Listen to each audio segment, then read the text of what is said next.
All right, well, one of the biggest rivalries in the NSRBL had the top two undefeated teams going toe-to-toe. Moses Boldu joining me on the desk, and you have more. Yeah, that's great. You had the Border City Blue Jays and the Lloydminster Twins meeting for the first time since last year's championship final. We'll go to the highlights. Jason Fechter getting the ball for the Jays. The Twins countering with Chris Osmak, who's making his second start of the season. Now, bottom one runner in scoring position, Landon Noises comebacker right to Osmak. The Twins going for the 1-3-5 double play, but the tag at third, not in time. The game would remain scoreless till the top of the fourth. Cole Kostowski at the plate and goes deep to right. The ball falls short of a home run, but bounces over the fence for the ground rule double. Next batter, Fechter throws a wild pitch. Troy Winterholt, given the green light, slides underneath the tag, giving the Twins a 1-0 lead. Top five, Osmak shaking off any rust that he may have had, striking out 4 batters on the night. Meanwhile, Fechter holding his own, recording 7 Ks, only allowing 4 hits.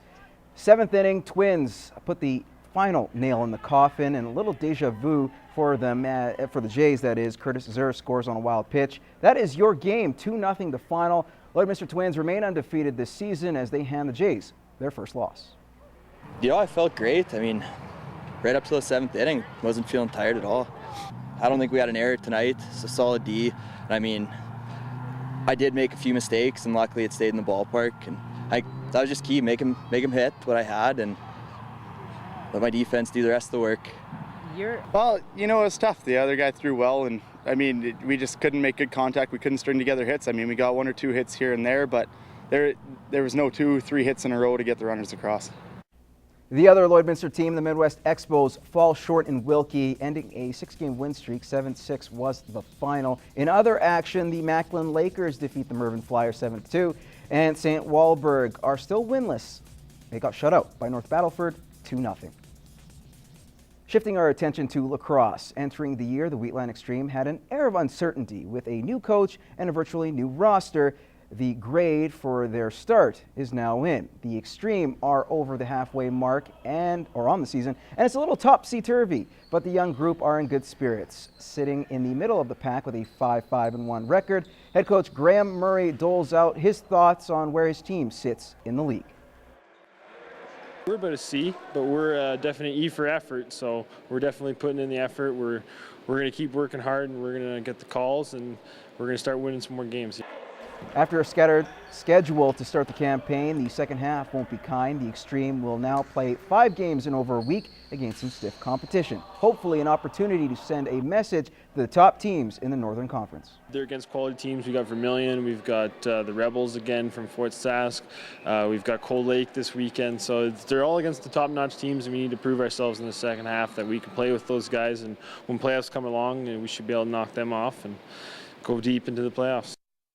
Returning from injury can be a scary time for any athlete. There's always a chance that it doesn't heal properly, concerns over whether they'll ever be 100%, and of course the risk of re-injury. After sitting out the final races of 2013 with a banged-up knee, Jamie Labicane is back in the wagon box and is not letting anything slow him down. Cal Gallagher caught up with the St. Walburg product in this week's Inside the CPCA.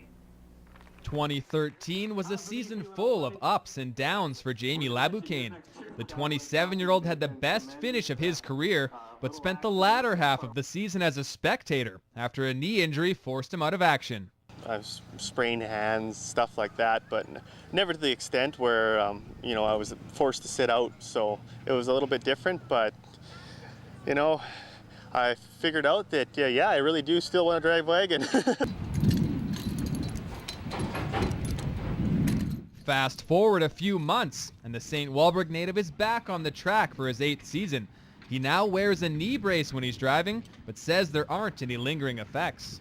I don't even notice my knee anymore, so it was a good hard spring. We worked really hard, got a lot of miles into our horses, and they look good, and they're running really strong.